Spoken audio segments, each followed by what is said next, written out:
سفيرك جمهورية تايوان سومالان استراليان سفيرك جمهورية سومالان تايوان أمباسادور محمد حاجي مدحda wasaaradda marsharafka leh shacabweynaha reer Soomaaliland assalaamu calaykum waraxmatullaahi wabarakaatuh maanta waxaan noo farxada in aan xarig ka jarno isla markaana aan furno xarunta Abuurka tiknoolajiyadda Soomaaliland ama ereyada tiknoolajiyadda Soomaaliland afka qalaadna ku noqonaysa Somaliland Innovation Zone ujeedada xaruntani waxa weeye in daayirta reer Somaliland ama dhalinyarta danaynaysa inay ku shaqeystaan tiknoolajiyadda in loo diyaariyo goob lagu tababaro isla markaana lagu siiyo xirfadaha ay u baahan yihiin in ay technology-ga ay soo saarayaan suuqgeyn u sameeyaan isla markaana lagu tababaro sidoo kale farsamooyinka casriga ah ee iminka tiknoolajiyadda ay leedahay ummad waliba waxay ku dhaqaaqdaa ku horumartaa isla markaana ay meel ku gaadhaa waa kolba sida dhalinyartu ay uga faa'iideysato fursadaha ay noloshu siinayso sida la socotaan iminka waxa ugu badan ee ummadaha ku kala horeeyaan waa adeegsiga tiknoolajiga weeyi haddii markaa dhalinyarta aan laga gacan qaban isla markaana aan loo fududayn in ay ka faa'iideystaan tiknoolajiga waxa halkaa ku steegaya ummadda reer Soomaaliland fursado fara badan oo tiknoolajiga ay uga faa'iideysan lahaayeen sidoo kale ujeedada centerkan ama xaruntan waxay tahay in lagu tababaro sidoo kale xirfadaha tiknoolajiga siiba dhinaca samaynta software-rada ama systemyada waxaynu rabnaa in qofka dhalinyarta reer Soomaaliland wiil iyo gabadhba isagoo jooga magaaladiisa ama gurigiisa ama xafiiskiisa ama xarunta ku shaqeynayo in uu la tartami karo daayirta kale adduunka waxa la yiraahdaa freelancing soogalkan jooga si online ah inuu uga tartami karo waxaan rabnaa halkaynu ka dhoofin lahayn xoolaha aynu hore uga dhoofinayno xoolaha iyo wixii la mid ah inaynu noqono sida wadanka Taiwan oo kale wadan dibadda u dhoofiya productska technology-ga oo ugu horeyso software-ka hardware-kuna uu ku xigi doono waxa kale oo sidoo kale ay tahay ujeedada xaruntu ama ereyadan aan ugu talagalnay in lagu kobciyo hal-abuurka technology-ga in isku xidho dadka ka shaqeeya suuqa technology-ga qof walba iminka meel gaar u jooga iskuma xidhna maanta waa barbilow waxaana goolka ama ujeedada yoolka ugu dambeeyo yahay in la sameeyo area inta ka weyn oo boqolaal iyo kumanaan qof oo ka shaqeeya technology-ga meel isugu yimaada xarunta waxa ka wada shaqeeya wasaaradda isgaarsiinta iyo technology-ga iyo xafiiska caawimada dibadda ee Jamhuuriyadda Taiwan iyo safaaradda oo runtii door weyn ka qaatay waxaan aad ugu mahadnaqayaa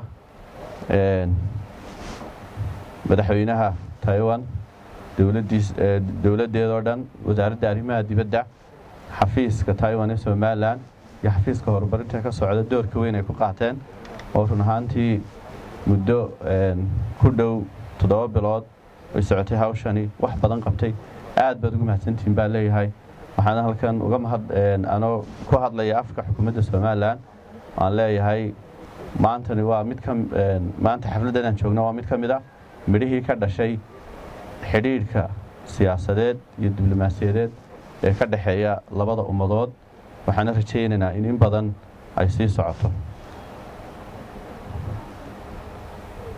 safaaradda ama xafiiska Taiwan ee Soomaaliland waxaan ka wada shaqeynaa mashaariic kale oo badan oo ay ka mid tahay S-Road sidoo hore u sheegay safiirku oo ah system suurtagelinaya in sistemada ay leeyihiin laamaha dawladdu ay xogta kala qaataan oo si fudud ay u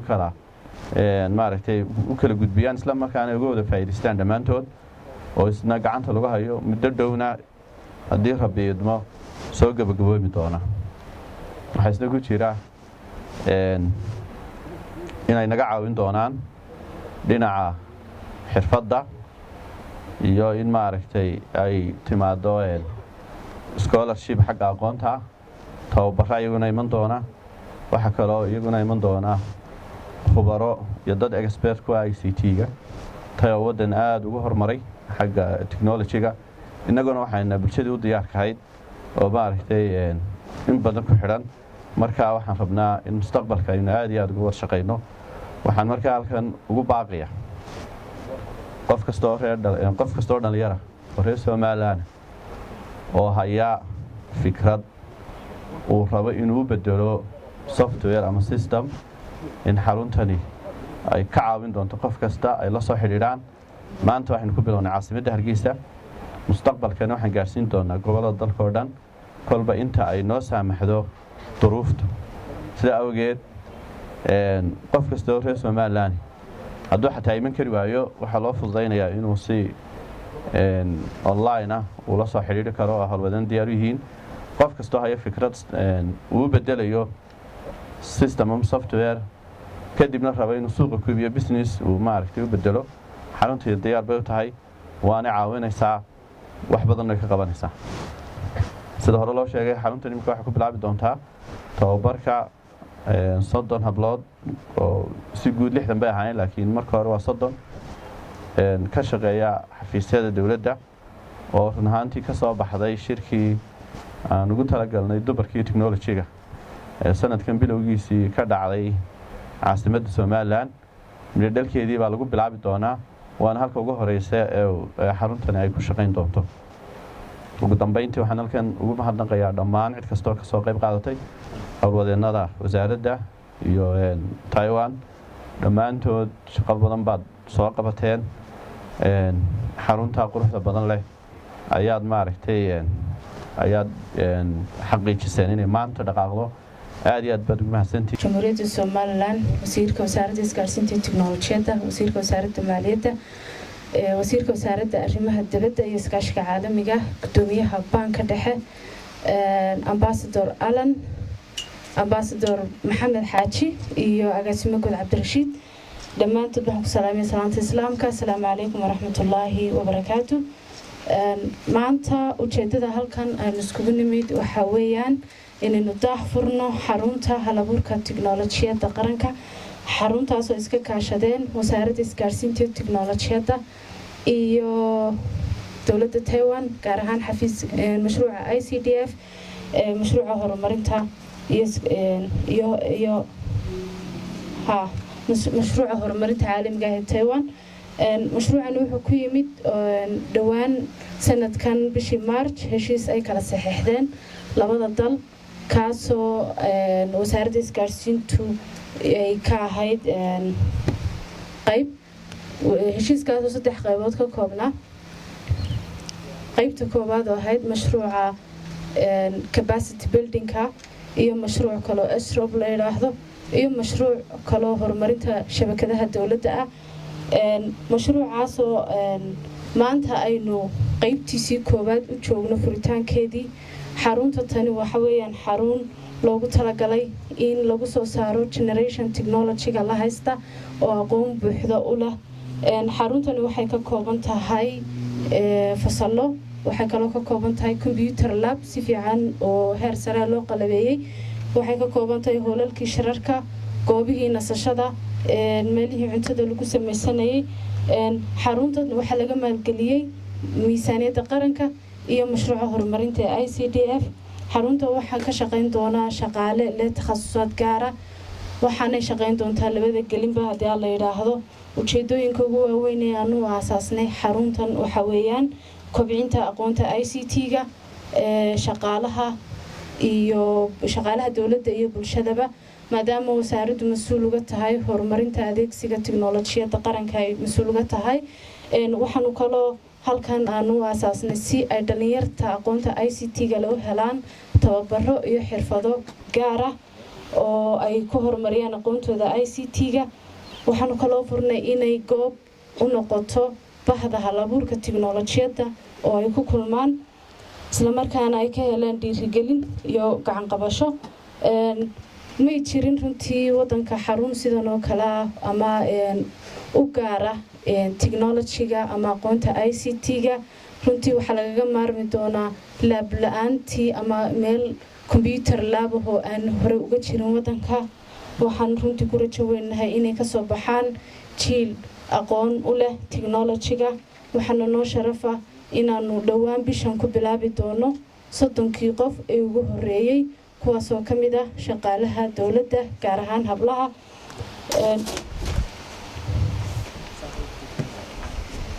dadaal dheer bay xaruntani soo gashay muddadii ay shaqadu socotay waxaan u mahadnaqaynaa runtii tiimka wasaaradda iyo tiimka ICDF-ka oo iska kaashaday hirgelinta mashruucan shaqadan wanaagsan ee maanta aynu halkan u joognana ay tahay tacabkoodii waxaan mar labaad u mahadnaqayaa dhammaanba kasoo qaybgalayaasha wasiirada jamhuuriyadda Somaliland ee waqtigana siiyay iyo dhammaanba madaxda kale dawladda waxaan rajaynayaa inaad si fiican nogala qayb qaadan doontaan information and communication technology. Honorable Ministers, Ambassador Mohammed Haji Mohammed, DG, colleagues from the Ministry, distinguished guests, ladies and gentlemen, I'm delighted to co-host the luncheon of the Somaliland Innovation Zone today. And I was very impressive about DG's iPad. She used the technology device just to deliver her remark. For me, I use the paper. I'm living in the age of the stone.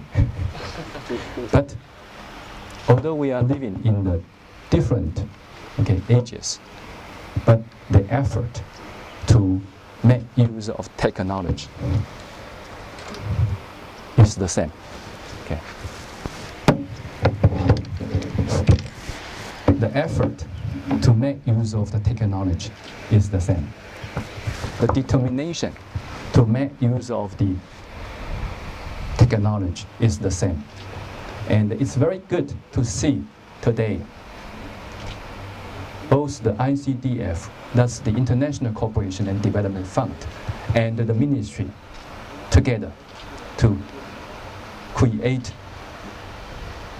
a good dream for the young generation to make use of the ICT that Taiwan good at.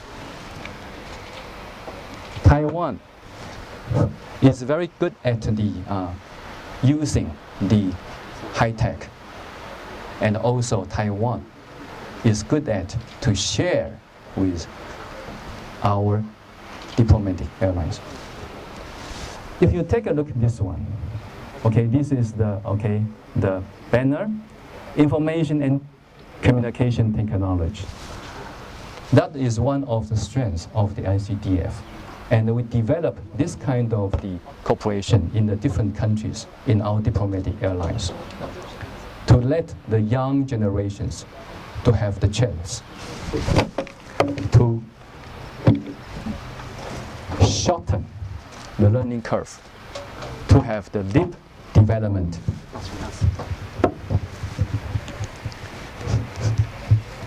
This is not the high-tech products. So,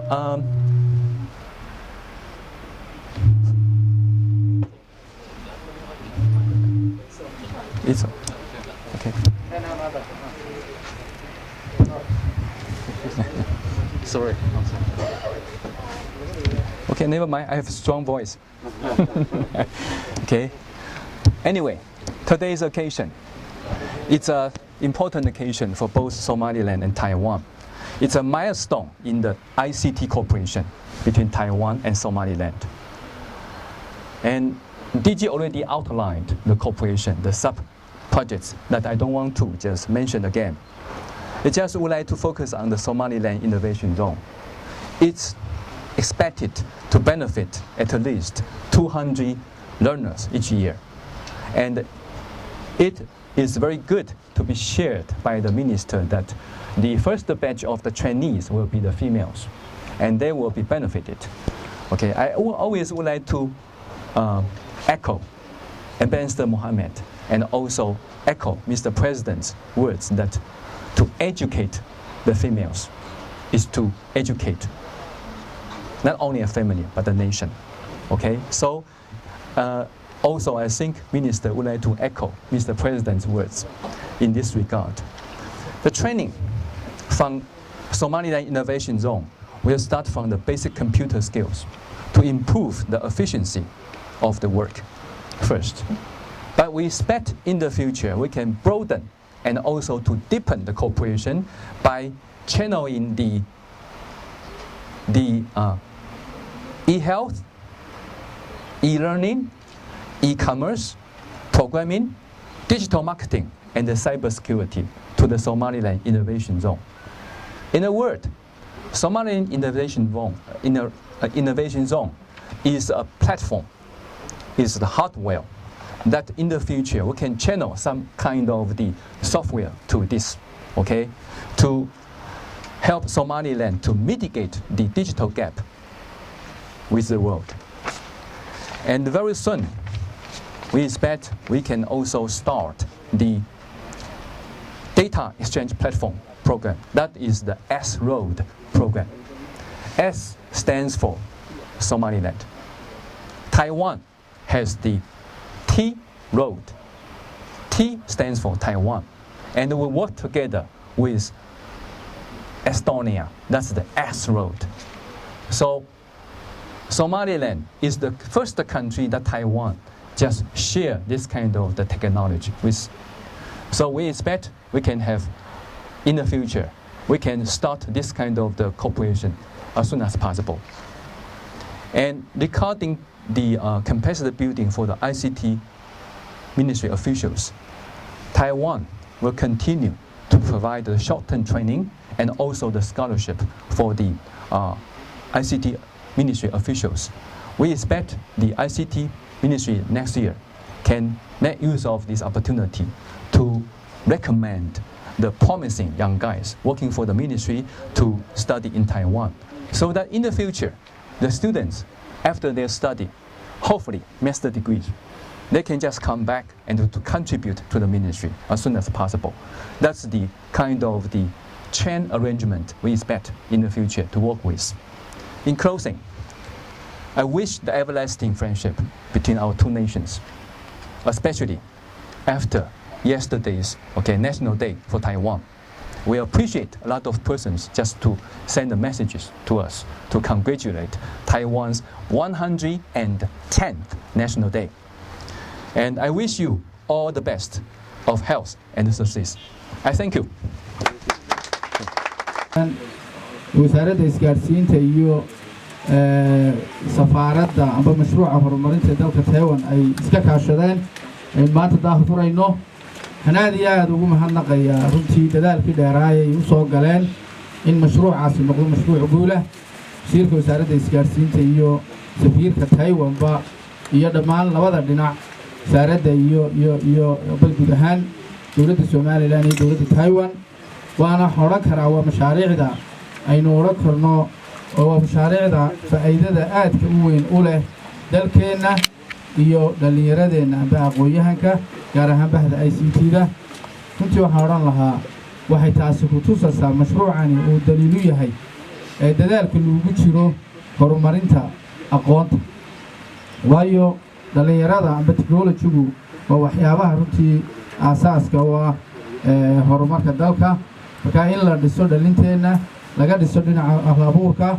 dhalinta leh hal-abuurka amba matalan oo kale aqoonta technology-ga doonaya inay meel ka gaadhaan runtii waa xarun aad u qalabaysan oo standardkii caalamiga ah leh taasina waxay ku tusaysaa dawladda Taiwan oo runtii dawladda saaxiib nahay ah dadaalka iyada laftigeedu ugu jirto inay la shaqayso Somaliland xagga horumarka waliba xagga dhiska bulshada amba human development-ka aad iyo aad baynu dawladda Taiwan runtii uga mahad celinaynaa mar labaad waqtiga kulul awgii waanu u mahadnaqayaa runtii wasaaradda isgaarsiinta oo dadaal dheer u soo galay wasiirka agaasimaha guud iyo agaasimayaasha iyo madaxda kaleba ay kaga dhabeeyaan in mashruucan noqdo mid guul ku dhamaada waa guul Somaliland ah annana waanu garab taaganahay waananu ka faa'iidaysanaynaa haddaanu nahay bangiga dhexe weliba inaanu noqonno kuwa ugu horeeya insha allah maadaama la yidhi shaqaalaha dowladda weliba hablaha ayaa priority-ga la siinayaa baajiska u horeeya inaannaa ka hadhin waanu idinku garab taagannahay hambalya ayaan leeyahay runtii waxaan odhan karaa waxa weeye waxyaabaha daliilka waa somalilan horumarka maalinba maalinta ka dambaysa ay ku tallaabsanayso in technology-gii casriga ahaa taiwan waynu ognahay waa dalalka ugu horeeya iminka xagga e-government amba technology-ga amba e-commerce-ka waxa la yidhaaho marka inaynu la sheergarayno amba information sharing amba aqoontooda aynu la wadaagno amba aynu ka qaadannaba horumarkay ka mid tahay aad iyo aad ba mahadsan tihiin mar labaad iyo mar saddexaad assalaamu calaykum. Participants, ladies and gentlemen, good morning. It's my pleasure to be here today to witness the inauguration of the Somaliland Innovation Zone. This was just a dream not long ago, but now it's a reality.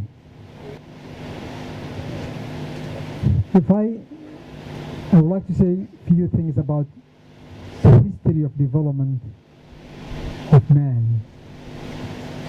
The history of development of man went through several stages, I would say 5 stages.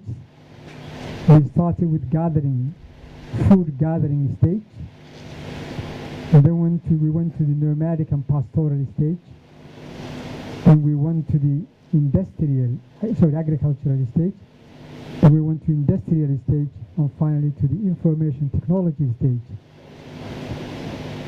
We are now in the second stage, agro-pastoral. We want to join the world at the information and the technology stage. We cannot go through the same process that the Western countries particularly went through. That will take us thousands of years. So we have to frog leap and to jump from pastoral stage to tech stage. And we can do it because we have the critical resource for that, and that's young, educated people. So to realize that dream, we need support facilities. We need 4 support facilities. We need physical support facility, business support facilities, technology support facilities, and financial support facilities as well. To realize that dream, it's a package. We need to establish tech parks, innovation zones like this, incubators, which provide to young aspiring technology and information engineers office space, and that's what the center provides, working space, advice, training, internet connection, access to finance, marketing and promotion, local and global networking, and we also need to create a tech community. And we have now many young people who graduated not only from Somaliland but also from abroad, and who are here now. Many of them are working alone. Advance the Somaliland indigenous technology. We would like them to produce technology publications. We would like them to organize tech competitions on an annual basis, or maybe periodically, maybe every 6 months. We would like that community to link up with other communities in other countries, particularly Taiwan community. And we would like to focus on the cutting edge of the information and the technology industry by focusing on software engineering, on information technology engineering, on artificial intelligence and robotics, automation and process engineering, security systems engineering, fintech engineering, agtech engineering, and so on. Today, our dream is to get where Taiwan is now. That was yesterday's Taiwan's dream. But if Taiwan could make it, we can make it, and particularly with the support and the assistance of our friends from Taiwan. Thank you very much. Excellencies, distinguished guests, ladies and gentlemen, for joining this historic event, the opening ceremony of the Republic of Somaliland Innovation Zone. We all gather here today to collectively mark the commencement of the most momentous feat of this special relationship to Somaliland-Taiwan cooperation on information and communication technology. The ICT project aims to enhance the e-governance of Somaliland by improving the efficiency of intergovernmental data exchange, by building a data exchange platform, establishing a national ICT center as a hub for ICT capacity building, and assessing to improve the management of government networks. We all know that Taiwan is a well-known ICT manufacturing hub due to its industry base, robust semiconductor manufacturing clusters, and advanced manufacturing capacity. These advances have enabled it to rapidly develop many countries that offer advanced ICT-related products and services compared to the African countries. Somaliland is a progressive, forward-thinking, and quite sophisticated country when it comes to technology and fiber optic internet and broadband connection. We are ready to learn more from Taiwan. The promotion of e-government has had impressive results that have been affirmed by international organizations over the years. Taiwan's ICT assistance will allow Somaliland government to transfer e-government to digital government and towards a smart government with the emerging technologies over the coming years. In today's world, information and communication technology has raised many expectations about and within public sector management. ICT is recognized as a powerful tool for change and is believed to have potential for increasing government accountability, transparency, and public expenditure management. ICT also affects governments by improving responsiveness, increasing efficiency, and enhancing governance practices. Governments can encourage the diffusion of ICT through their supply of online services and their own use of new technologies. I'm sure that the Ministry of ICT will utilize Taiwan ICT assistance. In closing, I'd like to thank the government of Taiwan to assist our government's digital transformation administration reform efforts in the public sector, making more transparent, inclusive, and resilient service delivery. Thank you very much. Wasiirka Wasaaradda ICT, Information and Communication Technology, iyo dhammaan madaxda kale halkan fadhida iyo Ambassador Allen, safiirka Taiwan Somaliland, aad iyo aad baan halkan ugu soo dhaweynayaa. Anigu inta badan wasiirka arrimaha dibadda halkan ka hadlay markaa sheegay wixii dareen ahaan wasaaraddu ay qabtay iyo sidii mashruucan aadka ugu soo dhaweynayso. markaa tii wasiirka insha Allah bidmillah ka daba tagi maayo, laakiin mar labaad waxaan jecelahay inaan aad ugu mahadnaqo wasaaradda oo shaqo weyn oo ballaaran soo qabatay, mashruucanna in badan ka shaqaynaysay, maantana meel aad u wanaagsan joogta. waxaan markaa filayaa insha Allah bidmillah inaynu aad iyo aad ula shaqayn doono dawladda Taiwan oo wax badan ka faa'iidi doono. wasaaradda shaqadeedana aad iyo aad baan ugu hambalyeynaya, gaar ahaan wasiirka iyo agaasimaha guud oo shaqo fiican ballaaran soo qabtay. intii sanadkii hore mar baan imid, March baan imid, wasiirku aad buu shaqaynayay, sanadkana sidaas leeg buu shaqaynayay. marka insha Allah waxaan jecelahay in aan si gaar ah u bogaadiyo wasiirka. Taiwan, dawladda Taiwan oo halkan aan joognaa aad iyo aad ayaan hambalyeynayaa. marka intaas ayaan hadalkii ku soo koobi lahaa. I would like to congratulate my friend who is here today and the government of Taiwan for participating in this very important international information and communication technology. The government of Taiwan is a highly advanced country in terms of ICT. TSMC is one of the best, actually the best one in the technological world today. So I really appreciate that Taiwan is also helping and cooperating with Somaliland. That's all I can say now. My remarks have been made by the minister already, so I'm not going to reiterate or repeat it again. That's all I can say now. Thank you very much. I really appreciate it. Thank you.